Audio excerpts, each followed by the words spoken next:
This one is actually caught my interest when I saw this masa dekat Facebook link lah.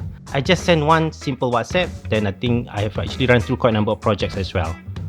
And then it caught me interest, so then we had a discussion.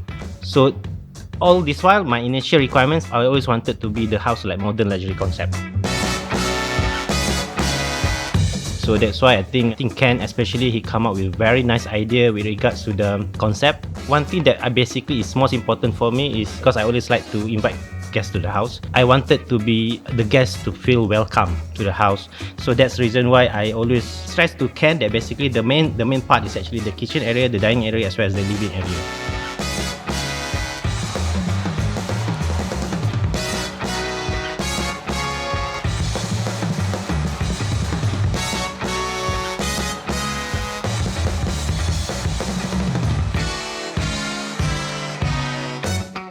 Then after that, I realized when he come out like a final design, I was very impressed. When the design translate into the actual, it really blown away. I feel that it's actually really meet expectation.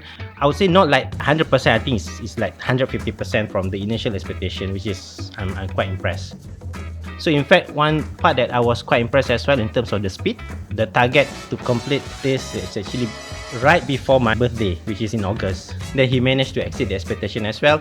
Then it's actually meet the concept of the modern luxury concept. So that's basically the main part that I can focus from here. Then I can recommend Ken to the other some of the clients as well.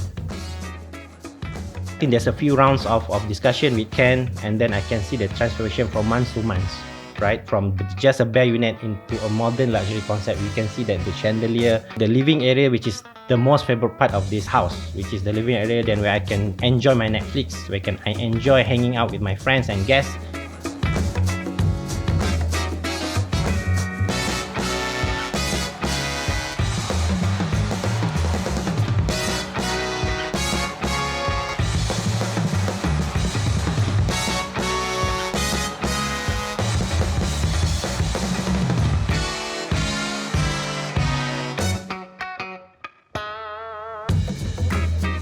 It's actually quite easy to negotiate with you. So with regards to ID, in terms of finding the pliers, in terms of getting the feedback quite fast as well. So yeah, so that's something that I find is actually quite comfortable in terms of dealing with the ID.